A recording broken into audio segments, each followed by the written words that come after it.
Hallo lieber PhD-Club, ich freue mich zunächst mitfeiern zu dürfen. Der 200. Doktorand ist sozusagen in der Pipeline. Ich freue mich, wie schnell die Community wächst. Auf der anderen Seite freue ich mich zutiefst zu hören, dass der 100. Doktorand seine Verteidigung antreten wird. Von daher ein zweites dickes Kompliment.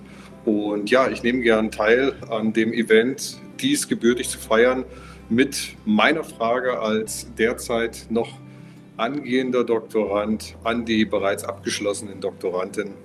Ja, was macht ihr sozusagen jetzt mit eurer gewonnenen Zeit? Die Zeit des Promovierens ist geschafft. Da wollen wir alle noch hinkommen. Und von daher interessiert mich brennend, was macht ihr nach eurem Studium? Brennt es schon wieder, mehr oder weniger weitere Dinge zu tun, eine nächste Dissertation anzugreifen, wie auch immer? Mich interessiert, was macht ihr mit eurer gewonnenen Zeit nach der Promotion? Liebe Grüße aus Berlin, euer Chris.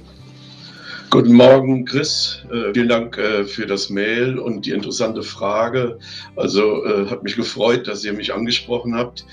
Ja, was soll ich dazu sagen? Also nach der Dissertation ist alles abgefallen und dann kam so eine richtige Erlösung und eine Ruhephase. Aber dann habe ich natürlich auf den Wissen und den Recherchen und alles, was ich geschrieben habe, in der DIS aufgebaut und habe 2 Verlage gefunden, bei denen ich weiter veröffentlicht habe. Einmal also Hidden Champions, der Originaltitel meiner Arbeit im DIT Verlag. Dann Schifffahrt natürlich, was mein Beruf gewesen ist oder immer noch ist, Schifffahrt in Luxemburg.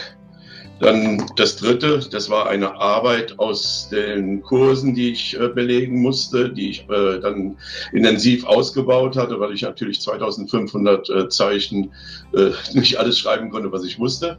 Und das vierte ist ein Buch, das dieses Jahr herausgekommen ist, die Binnenschifffahrt in Luxemburg. Ja, worauf ich besonders stolz bin, ist natürlich meine Originalarbeit, die ich in voller Länge im Nomos Verlag veröffentlichen konnte. Und dafür habe ich einen Preis bekommen, und zwar von der Stiftung zur Förderung der Schifffahrt und Marinegeschichte. Eine Medaille, die damals von dem Dietrich Redell, auch ein Marineoffizier, gestiftet worden ist. Das ist erst gerade 10 Tage her in Berlin. Bin ich natürlich ganz stolz. Jetzt verbrauche ich mehr Zeit mit Reisen und mit anderen Dingen, aber bin auch genauso vielfältig. Ja, hi zusammen. Finde ich cool, dass wir so viele Teilnehmer in dem Programm haben mittlerweile und das auch dementsprechend feiern. Ich wünsche natürlich allen viel Erfolg und meine Frage an die Absolventen wäre, was war denn bisher so der Highlight eurer Doktorarbeit? Wo hattet ihr am meisten Spaß bisher und was fandet ihr dort am interessantesten? Also erstmal herzlichen Glückwunsch an alle, die sich dazu entschieden haben, an diesem Programm teilzunehmen. Ihr habt da wirklich eine sehr gute Entscheidung getroffen. Bei mir liegt schon ein bisschen zurück meine Endverteidigung und um auf die Frage zurückzukommen, was mir da besonders gefallen hat an meinem Doktorprogramm, an meinem Studium, da fallen mir 2 Teile ein. Also zum einen, ich habe ja eine Forschung gemacht mit der Generation Z und die Forschung an sich, der Fragebogen, der Werbewirkungstest hat mir super viel Spaß gemacht und vor allem auch zu sehen, wie viele Personen in wirklich kurzer Zeit daran teilgenommen haben. Und der zweite Moment, der mich dann richtig glücklich gemacht hat, war dann die Auswertung, als ich gesehen habe, wie die Vorarbeit in Forschung und Theorie mit den Erkenntnissen aus der Umfrage und dem Werbewirkungstest matcht. Hallo, liebe Absolventen. Als aktueller Doktorand des PhD-Programms würde ich gerne von euch erfahren, welcher Teil eurer Dissertation für euch die größte Herausforderung war, beziehungsweise was ihr als Meilenstein im Rahmen der Erstellung eurer Arbeit bezeichnen würdet. Ja, hallo Simon Kupp. Ich habe da eine Frage bekommen, was die größte Herausforderung bei der Promotion war und der größte Meilenstein. Das kann ich kurz beantworten. Eine Dissertation ist ein Projekt und die größte Herausforderung war tatsächlich überhaupt anzufangen. Insbesondere wenn das eigene Studium schon eine Weile zurückliegt. Und der größte Meilenstein, das war für mich ganz klar die Abgabe der schriftlichen Dissertation. Das war das Gefühl, fertig, durch, erledigt, ohne jemandem weh zu tun. Das Autoreferat, was man dann noch brauchte, Und die Verteidigung, das waren so Sachen, die musste man dann auch noch bewältigen. Aber der Meilenstein war wirklich, die Hauptarbeit abzugeben. Dir wünsche ich auf jeden Fall viel Erfolg und ja, ich hoffe, in einem Jahr oder so bist du in diesem Call und sagst den Nächsten, wie es war. Das PhD-Programm ist umfangreich und herausfordernd. Insbesondere die unterschiedlichen Einsendeaufgaben in Kombination mit dem Wunsch, zügig und zielgerichtet an der Dissertation zu arbeiten, stellen mich zumindest manchmal vor Herausforderungen. Wie habt ihr das im Rahmen eurer erfolgreichen Promotion gemacht, diese Dinge unter einen Hut zu bringen, immer an der richtigen Richtung und am richtigen Thema zu arbeiten und am Ende des Tages erfolgreich zu sein?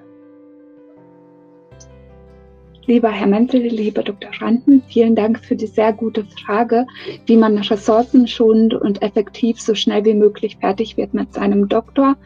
Aus Erfahrung kann ich sagen, dass Sie sich am besten einen Zeitplan machen und organisiert und strukturiert vorgehen.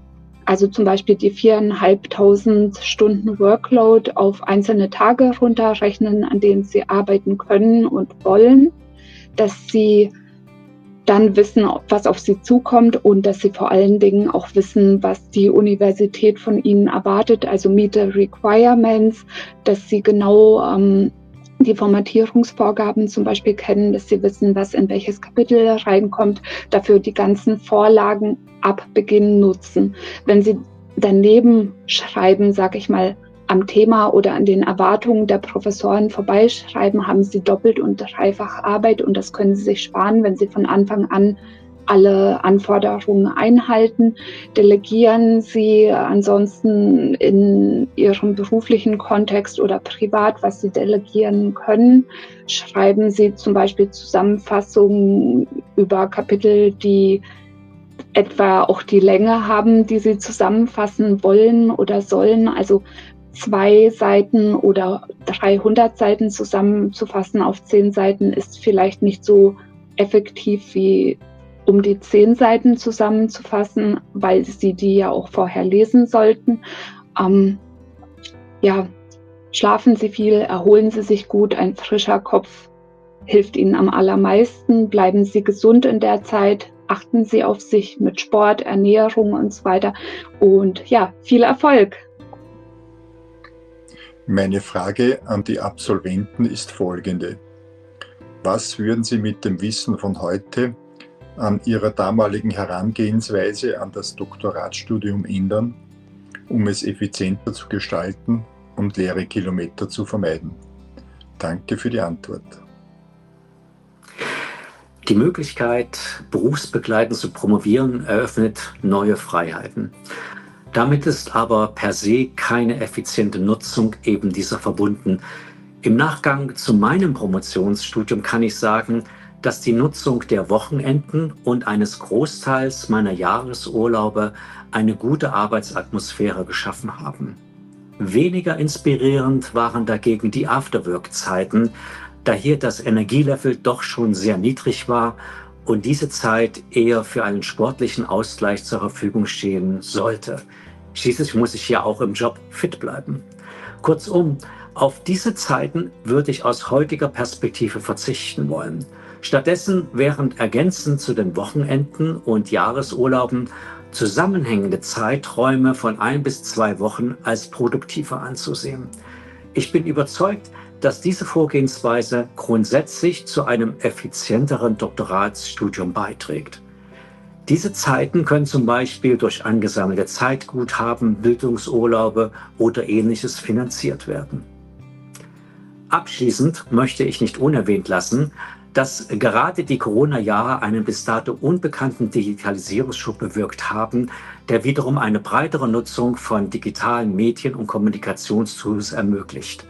Diese sind unschätzbare Zeitgewinne, gerade weil Verfügbarkeiten und Auswertemöglichkeiten von Fachwissen nahezu just in time erfolgen und Experteninterviews barrierefreier durchgeführt werden können. Mich würde interessieren, welche Ressourcen oder Tools dir während deiner Promotion am meisten geholfen haben. Lieber Rainer, vielen Dank für deine Frage.